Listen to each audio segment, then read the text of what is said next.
So Zimmer didn't have an interview today, kind of.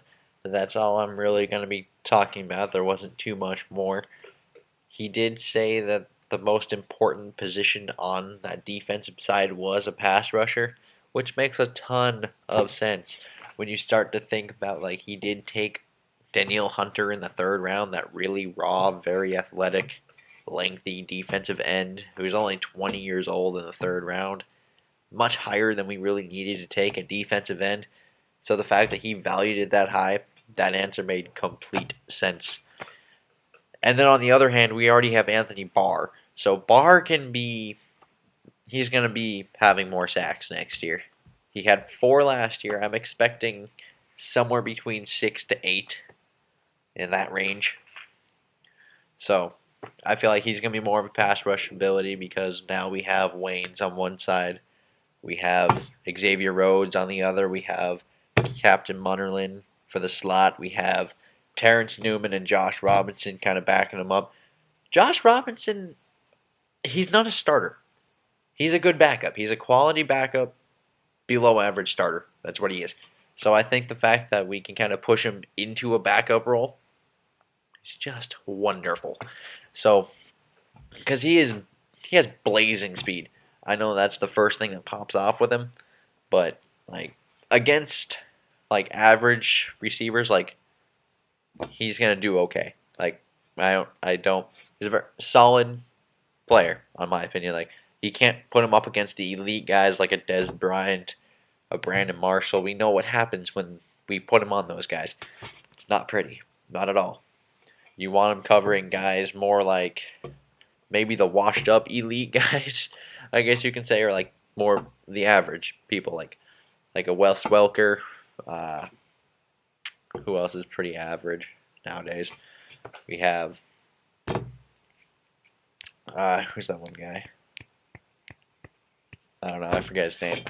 But anyway, like guys that are not very well known or too big in the league yet, kinda.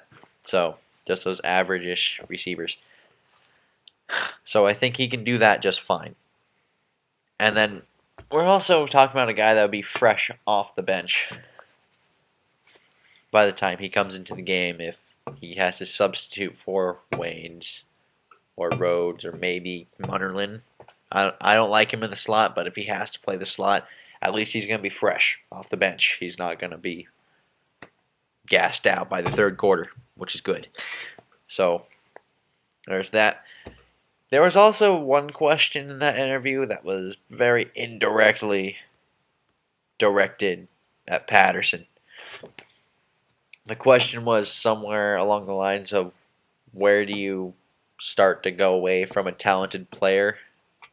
Which I thought that, like, one that hasn't really produced too much. Which I think this was a knock at Patterson or Khalil, to be honest with you. Because Patterson made more sense to me, though, because I think because how Zimmer answered it, he said it depends who's playing behind him and all those other things. Like, other things tend to factor into it, which he's definitely not wrong. I can give you that. But, like, for both of those guys, it's like we don't really have too many proven things beyond those guys. Like Khalil, it appears we have a bunch of rookies as of right now. And Mike Harris.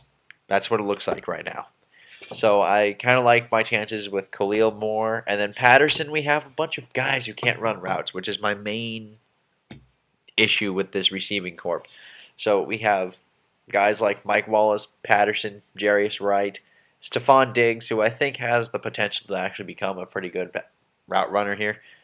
Charles Johnson, probably the best route runner we got because of the familiarity he has with Norv Turner's offense. And then you have Adam Thielen, who may or may not be out of the job because we did draft Stephon Diggs. So I don't really like the route running abilities of any of our receivers. That's why I kind of was hoping Jennings would take the pay cut, because we need a guy who could run certain routes. Like, Patterson can't run a comeback. You don't see that very often. So unless he has dramatic improvement from this offseason, I don't know. I don't know how long Cordero is going to be on this team. I would love Cordero to figure this out because he is just so much potential. Like, we're talking about a guy who's 6'2", 6'3", 215 to 220 with that 4.4 speed. Just, like, excellent with the ball in his hands. He's practically a running back. So, if we can teach him how to run a route, not too bad, especially since, like, I know Teddy's deep ball. Like, I don't know if we've also noticed this, but a lot of our guys are deep threats. But they're also guys who can take a screen pass and take it 50 yards. So, which I think is the plan here, because Teddy's deep ball is not the best, as we all know. So Teddy's not going to have to throw it 60 yards down the field. He's going to have to throw it maybe 5 to 10 yards on a slant or a screen, and then they're going to take it and hopefully run. It's going to be more of a yards after catch kind of offense, I think, which I don't mind. I really don't mind, but I don't know how well that's going to work with Peterson in the backfield because everyone's going to be all up in the box. So I think, which Teddy's deep ball did get better. I know that, but I don't feel like that's going to be consistent enough to kind of build the offense around like Peterson, play fake, go long. That's not really something. That's something you want to try, but I don't know if you want to be doing that too often because I don't know if Teddy has the arm to do it. Well, no, I think he has the arm. I don't think he has the touch on the deep ball that he probably should. So that's the main thing that Teddy needed to be working on. That and bulking up because he's, especially since the way our line had issues last year, if we ever have issues like that again, I think we can all agree Teddy not taking 8,000 hits at around 210 pounds would be a beneficial thing. So, if he's taking that many hits at around 220, a little better. So, there's that. Zimmer also kind of. Whoa. Zimmer also put in the fact that, like, when it came to Khalil, not everyone knows what happened with him. Like, they're going to all point at him, but there's so many little intricate kind of things.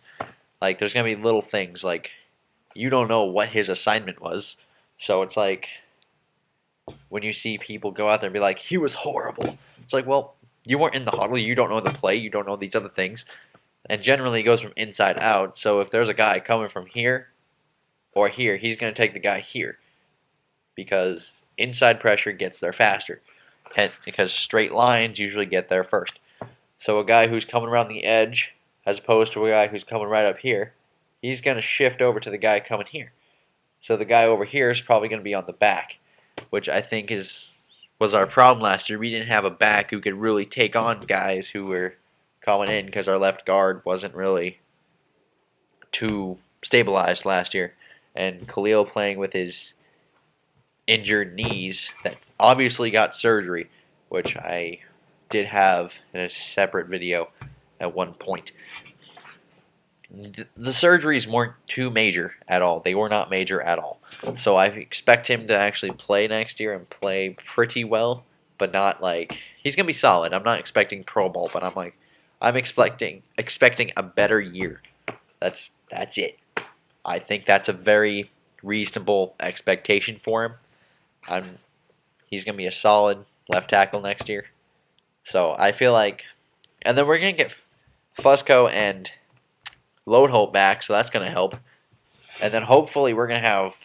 I think Berger would be okay at left guard. He didn't play so badly at left guard. Especially if we can mold a guy like one of the guys we drafted, because I feel like all three of those tackles can actually play guard.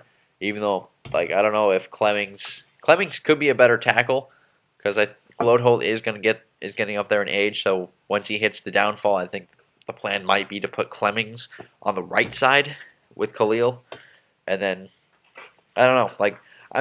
I don't know if Tyrus Thompson or Austin Shepard are going to be making the permanent switch to that guard spot, but I know one of them will be. I'm kind of feeling David Yankee might come away with this. I'm not entirely sure though. It's not. I I'm not entirely sure about that because he wasn't. They kept saying he wasn't strong enough. He needs to do these other things. So that's a work in progress. So, but I do feel like this guard spot will work itself out in the next year or two because if Yankee or Shepard or Tyrus Thompson move over, they can't beat out Berger. Berger didn't play too badly last year, so we get that solid, that okay left guard play, I think. So, and then that's going to be a bridge gap, kind of, for the next year. Maybe we can develop Yankee and all those other guys a little bit more to where they can push out Berger, which wouldn't be too bad, to be honest with you. Anyway, that's all I really got today. Farewell.